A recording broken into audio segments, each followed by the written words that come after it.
Fala, meu amigo, minha amiga, seja muito, mas muito bem-vindo a mais um editorial do nosso canal. Prazer enorme estar aqui com vocês.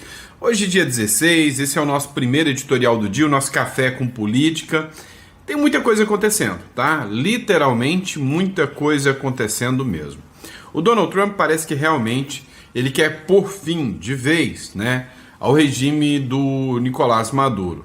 Mas há um certo ceticismo, principalmente pelos jornalistas da CNN. Acham que o Donald Trump não está tão disposto a fazer isso não. Vamos falar sobre isso aqui.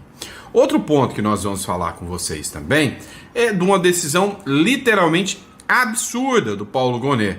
Segundo o Paulo Gonet, ele abriu o processo, desabriu, agora quer abrir de novo, e assim, ao bel prazer, ao gosto do freguês, eles vão preparando o jogo. O Bolsonaro volta a entrar na mira do Procurador-Geral da República, Paulo Gonet. E sobre o Barroso? Pois é, o Barroso passou mal. Não aguentou não, acabou tendo que ir para o hospital para se internar. Isso aconteceu, ironicamente, depois que o Eduardo Bolsonaro andou cutucando o Barroso, dizendo: peraí, filho, você tá achando que você vai sair da Magnífica? Se enganou legal. Então, a gente vai falar sobre tudo isso aqui que tá rolando, né? Teve vitória do Gustavo Gaia. Gustavo Gaia ontem, no plenário, levou a melhor contra o Supremo Tribunal Federal, e nós vamos falar sobre isso aqui com vocês. Teve reunião do Paulo Figueiredo lá nos Estados Unidos com o Eduardo Bolsonaro, enfim. Nosso editorial tá completaço nesse primeiro momento, tá? Então, antes de mais nada, inscreva-se no canal, curta e compartilha. Lembrando a você, que o nosso editorial, é patrocinado pela nossa empresa, a Imigra Mais. Hoje é a melhor empresa de imigração do Brasil, tá? Principalmente com foco principal Uruguai e Paraguai, tá? Então, entre em contato aí e a gente, vai te atender muito bem, beleza? Dito isso, inscreva-se no canal, curta, compartilha e bora entender o que tá rolando, Ontem eu falei para vocês, os Estados Unidos deram uma declaração clara e objetiva de que eles querem tirar o ditador Nicolás Maduro. A minha impressão é que a regra do jogo mudou, Depois da Segunda Guerra para cá, de 1945 para cá, o mundo viveu um período onde não haviam grandes guerras, As guerras não estavam acontecendo.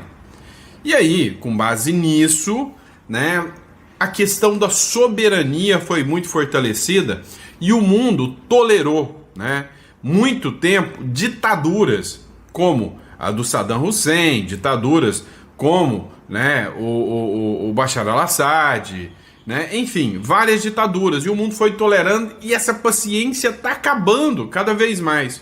E aí, hoje, se faz necessária a intervenção de outros países para que ditaduras caiam, como é o caso do Nicolás Maduro, que é claro, óbvio e evidente, é uma ditadura.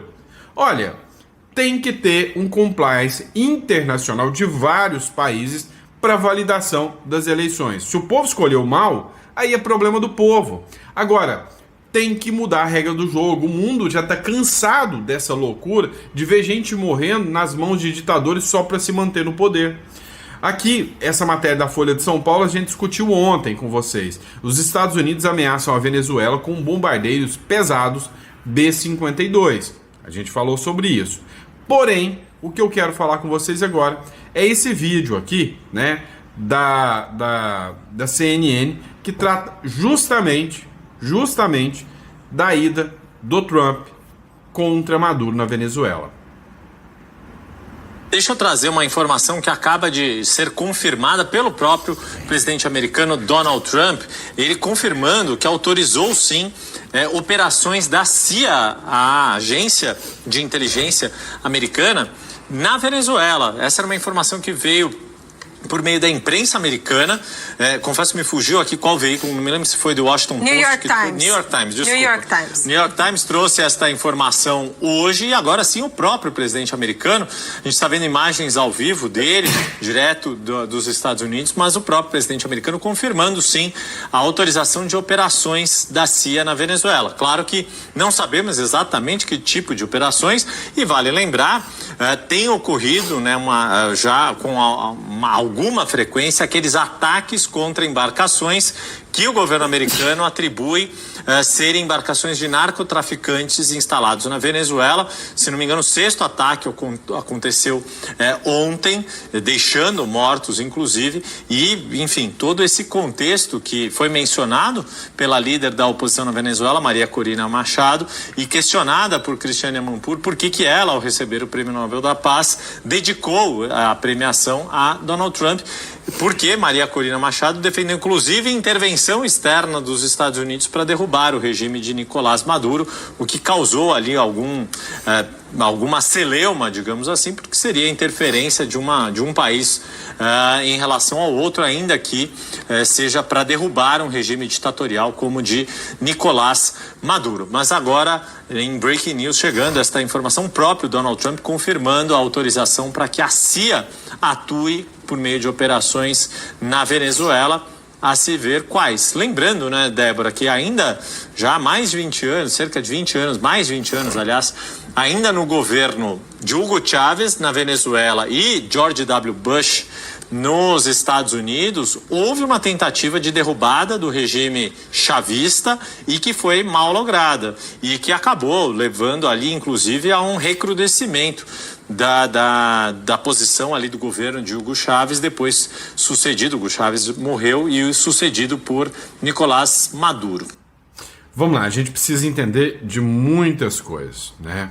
No governo Bush, o Hugo Chávez, né, acabou sendo alvo ali, mas ainda se tinha aquela situação de, é uma ditadura ou não é uma ditadura? É um democrata igual o Lula ou não é um democrata? Ainda tinha essa expectativa sobre a real, né, face do regime de Nicolás Maduro. Até que a sucessão autoritária dentro da Venezuela não deixa dúvida. A última eleição, então, se é que pode chamar aquilo de eleição, o último golpe do Maduro escancarou. Aquilo não é um país livre, o povo não pode escolher. E tá aí o grande problema. Hoje, é preciso aprender com os próprios erros. O fato de deixar o discurso da soberania ser escudo para ditadores precisa ser revisto pelo mundo. Vamos entender que depois da Segunda Guerra Mundial muita coisa mudou, né? Não aconteceu grandes guerras de potenciais, né, alarmantes como foi agora a guerra da Ucrânia e da Rússia, de Israel e Hamas, de Israel e Irã. Ou seja, a coisa começou a ganhar um contorno maior e aí começou a entender que, peraí, a soberania não é tão poderosa a ponto de defender ditaduras. Então, assim, eu hoje vejo, né, que o mundo está mudando, o jogo está mudando e o ditador Maduro provavelmente vai cair mesmo. O William Vac também analisou o caso. Olha só. Trump autorizou a CIA a operar secretamente na Venezuela, informou o New York Times. A Casa Branca não confirmou nem desmentiu a informação, mas Trump disse, logo após a publicação pelo New York Times, que ele estava, sim, considerando atacar alvos terrestres dentro da Venezuela. Depois de afundar barcos venezuelanos acusados de transportar drogas ilícitas em águas internacionais no Mar do Caribe. No mundo dos fortões que o Trump está fomentando com tanto gosto, ele não precisa sequer de pretextos para atacar quem quiser. Afinal, tolera e se considera amigo de ditadores que fazem exatamente isso, Vladimir Putin, entre outros. A questão é saber o que o Trump quer fazer com a Venezuela.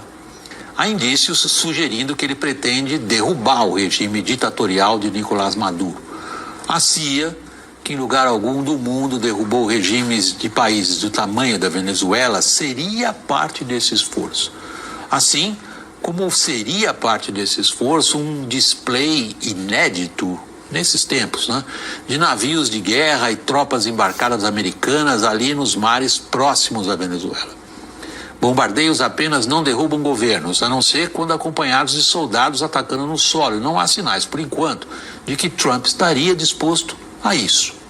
Então, qual é a estratégia para acabar com um regime narcoterrorista, como os Estados Unidos qualificam hoje a ditadura venezuelana? É assim também que Maria Corina Machado, a recém-laureada Nobel da Paz venezuelana, qualifica o regime que a impediu de concorrer nas eleições que Maduro acabou roubando no ano passado. Por enquanto, Trump parece confiar sobretudo no próprio gogó, que na América do Sul até aqui atrapalhou mais do que ajudou quem Trump diz que são seus amigos, por consequência, fortalecendo seus adversários. A gente não precisa ser idiota também, né? E nem hipócrita. O que o William Vac falou aqui não está errado. Infelizmente, né, o Trump é uma figura muito estrategista? É. Mas ele acerta todas as estratégias? Não. A exemplo do que a gente viu no Canadá. Lá no Canadá, ele pegou o Trudeau morto, eliminado e fortaleceu o Trudeau. Talvez uma falta de comunicação. Aqui no Brasil, a gente está vendo a mesma coisa acontecer. Ele pegou um Lula sucateado, né, um cachorro morto, e deu vitamina para esse cachorro, né? Se bem que o comparativo que eu utilizei aqui foi muito bom, admitam. E pegou e deu vitamina para esse cachorro morto, né? Ou seja, o que nós temos hoje é que preocupar se realmente, né, essas ações do Trump não fortalecerão o regime do Nicolás Maduro, o que eu duvido. Muito diferente, porque o Maduro foi pedir socorro para o Papa, tomou um não, foi pedir socorro para a ONU, tomou um não, teve aí o prêmio Nobel para sua principal opositora, ou seja, o mundo está falando, ó, basta, chega, esse autoritarismo do modelo Maduro já não cabe mais no mundo que se diz moderno, né? Que se diz moderno, tá? Vamos lá, pessoal. Vamos falar de economia um pouquinho. O Pablo Spyer acabou mandando um recadinho aqui sobre o que o Brasil é: ineficiente, incompetente, né? E todos entes que você quiser aplicar aqui para ferrar o cidadão brasileiro, eles vão fazer questão de ter. Olha só. Governo brasileiro é mega ineficiente.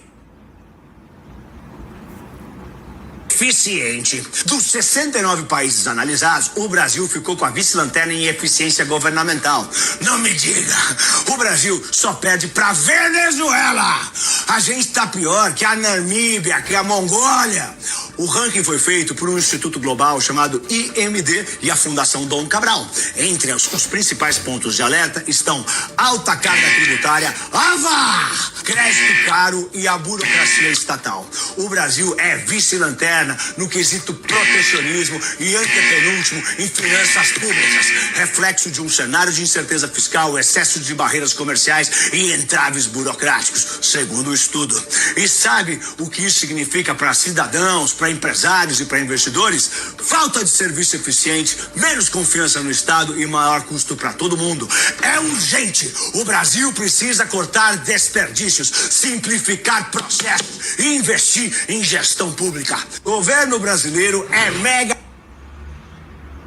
Simples assim, né, pessoal? Simples assim, né? O governo brasileiro, o que ele tiver o direito e o prazer de ferrar com o cidadão, ele vai fazer. Vamos de matéria agora, né, sobre os processos contra o Bolsonaro. Isso aqui é um absurdo, é uma loucura. Vamos lá. O Bolsonaro foi preso, ele está em prisão domiciliar. Aí tem muita gente que confunde e pensa, mas o Bolsonaro está preso por causa do golpe Tabajara, né? Por causa do discurso do golpe Tabajara. Não, é mentira. O Bolsonaro foi preso porque, segundo esse sujeito aqui, que é o Paulo Gonet, o Bolsonaro acabou por ajudar, né, a causar uma interferência do Bolsonaro, né, no processo. Ou seja, o processo de golpe estava tendo interferência do Bolsonaro e por causa dessa interferência o Bolsonaro foi preso. O Paulo Gonet tinha que oferecer a denúncia. Ele ofereceu a denúncia. Só que ele ofereceu a denúncia contra o Eduardo Bolsonaro e o Paulo Figueiredo, né? Ou seja, ele não ofereceu a denúncia contra o Bolsonaro. Logo, se não tem a denúncia contra o Bolsonaro, o que nós temos é... Ih, o que eu fiz aqui? Nem sei o que eu fiz. Como não tem a denúncia contra o Bolsonaro, né? O que teria que fazer? Olha, se não teve interferência do Bolsonaro, solte o Bolsonaro. O Moraes não soltou. E aí, a imprensa, os advogados, os juristas começaram a questionar a ação do Alexandre de Moraes.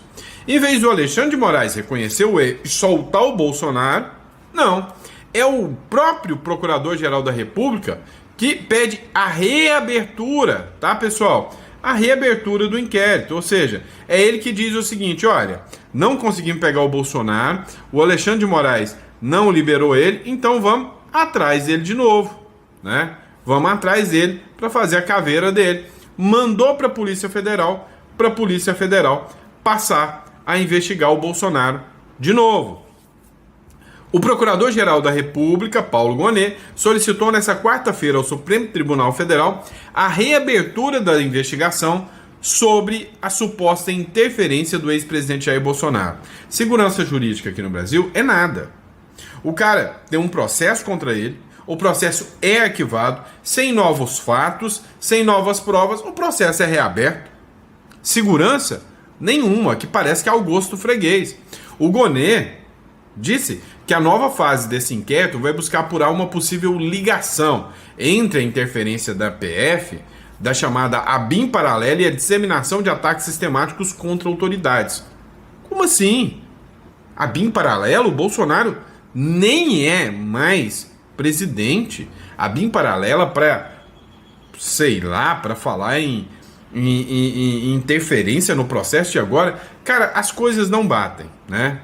Abre aspas, a manifestação é pelo retorno dos autos à Polícia Federal para que seja realizada a seguinte diligência, sem prejuízo de outras que a autoridade policial julgar necessárias, afirmou o Procurador-Geral da República, ou seja, mandou buscar novos dados, novas provas contra o Bolsonaro de um processo que já tinha sido arquivado. Aí é sacanagem, né? Aí é sacanagem. Vamos lá, pessoal. Barroso passa mal e é internado no hospital sírio-libanês, tá? Então, depois de passar mal, né, foi internado no sírio-libanês. É óbvio, né? As perguntas são óbvias.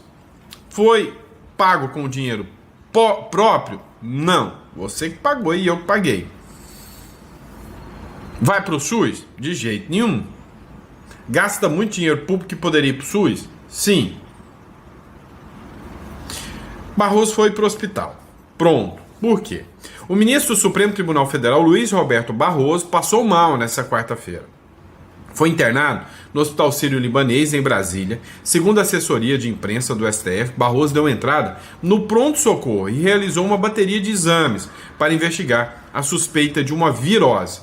Por precaução, o ministro permanecerá no hospital durante a noite. O episódio ocorre no mesmo dia em que foi publicado no Diário Oficial da União a aposentadoria antecipada de Barroso, que deixará o cargo no próximo sábado. Aos 67 anos, ele poderia permanecer na corte até 2033. Com a aposentadoria, caberá ao Lula indicar um substituto para a vaga, sem prazo definido para a escolha.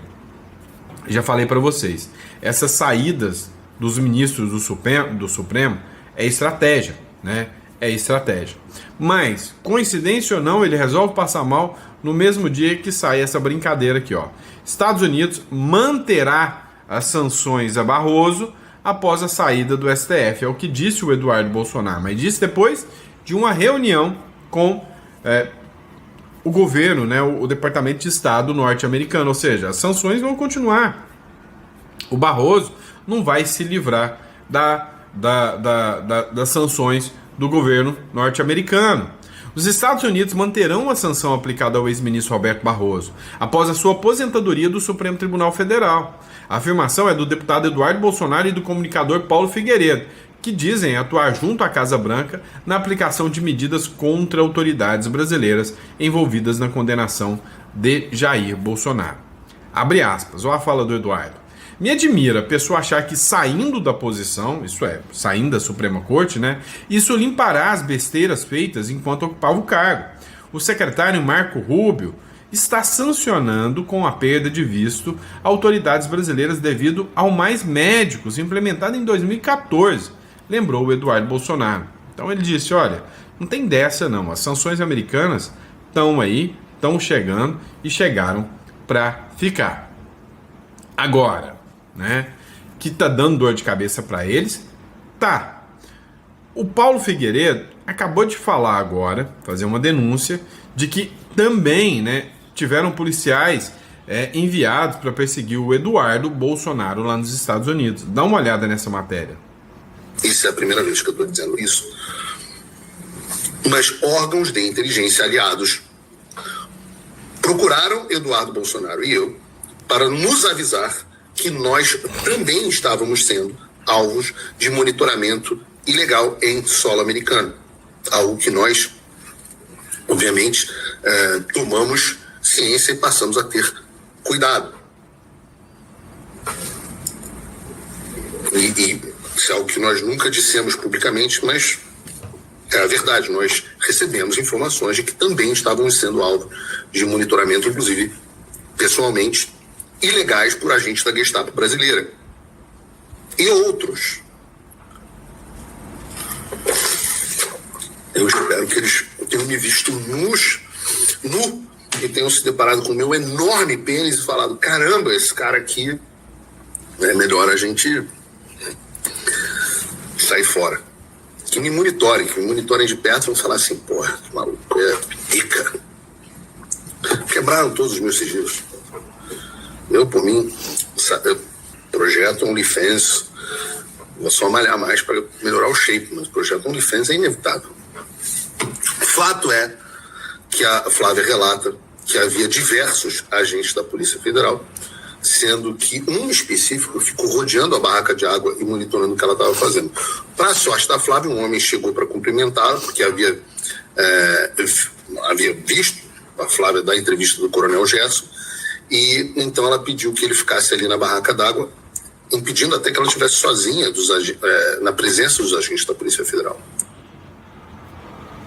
Pois é mais uma ação aí que é denunciada, né, pelo Paulo Figueiredo.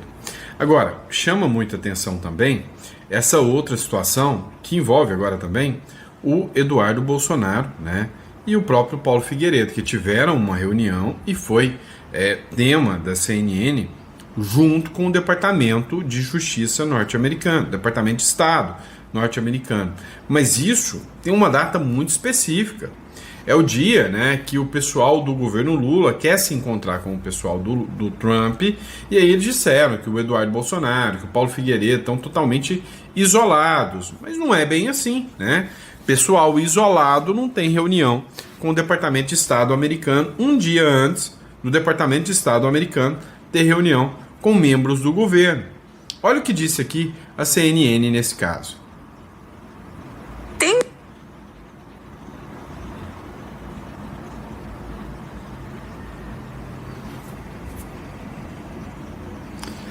Pessoal, a gente tá com um probleminha aqui, eu acho que a conexão da internet não tá muito legal, né, pra gente colocar os vídeos para vocês hoje, tá? Sem problema, tá? Sem problema. Aqui, né, eles falam, ó, Moraes e Lula tremendo.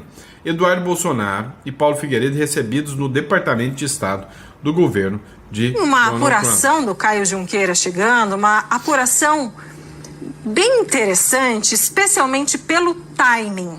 Olha o que aconteceu. O deputado federal Eduardo Bolsonaro e o jornalista e empresário Paulo Figueiredo tiveram reuniões hoje no Departamento de Estado dos Estados Unidos. Como eu disse, é uma apuração do analista Caio Junqueira, está no site da CNN. E aí, por que é tão importante essa notícia? Eles se encontraram, eles foram se reunir lá no Departamento de Estado, que é comandado por Marco Rubio. E com quem Marco Rubio vai se encontrar amanhã?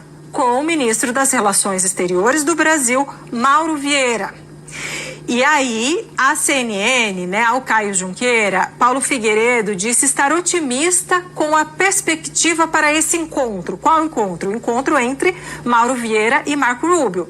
Aí, o Caio perguntou se esse Paulo Figueiredo tinha alguma informação sobre o que Rubio colocaria na mesa com Vieira. E Paulo Figueiredo respondeu: vamos ver o que o Brasil traz para a mesa.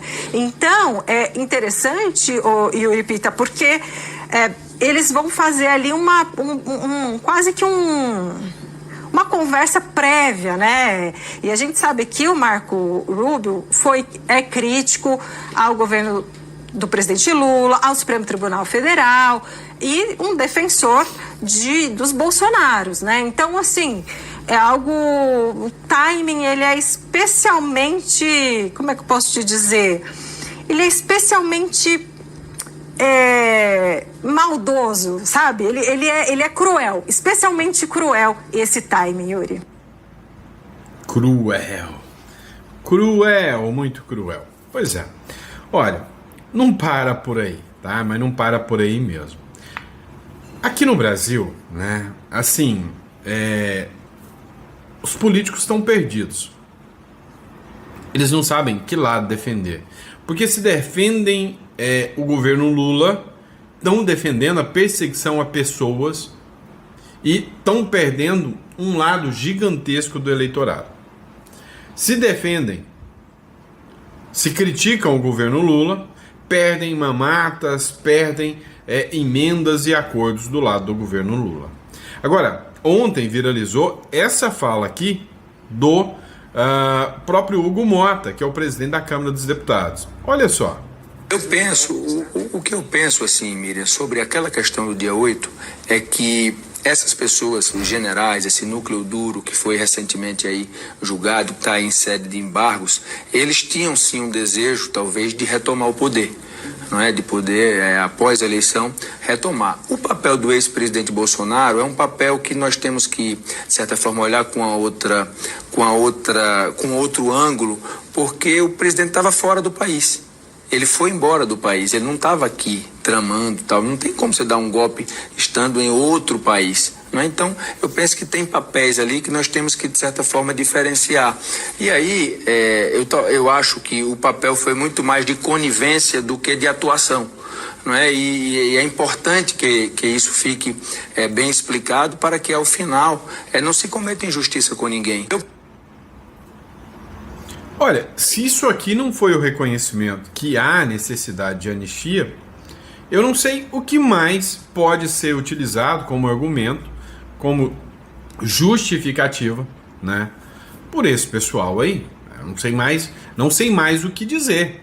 Porque assim, é claro, é evidente, é nítido, é escancarado que o Brasil passou por uma série de processos que causaram injustiças sem precedentes.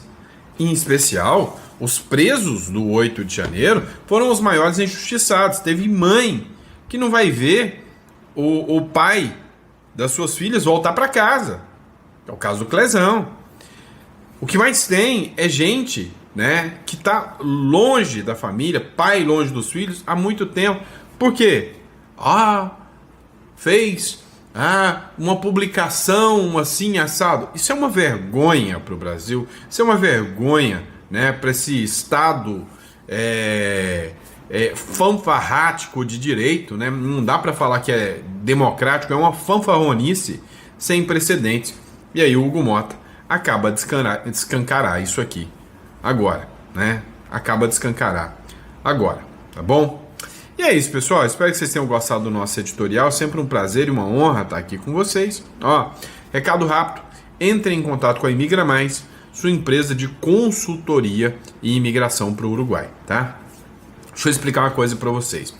Lá no Uruguai tem uma empresa que se chama SAS, que é uma sociedade anônima simplificada. É uma empresa que você consegue constituí-la e ela tem uma justificativa muito interessante mesmo.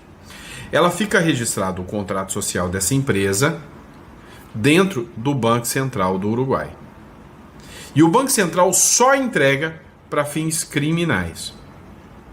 Para fins cíveis, de forma alguma. Então, se você monta uma SAS e essa SAS passa a ser a proprietária da sua holding dentro do Brasil, você cria um mecanismo de proteção onde você não aparece nem dentro do contrato social da sua holding e nem de forma pública no governo uruguaio. Somente para fins criminais o proprietário dessa empresa é divulgado, só para isso. E dentro de um regime, porque aí passa a vigorar as regras do Uruguai, que é um país com uma estabilidade econômica gigantesca. Se isso te interessa, entre em contato com a Imigra Mais, 16993210648 e fale com um dos nossos consultores, tá? E eles estão lá, aptos a falar para você sobre o Paraguai, sobre o Uruguai, qual lugar é mais adequado para você, tá bom? Grande abraço, fica com Deus e até o próximo editorial.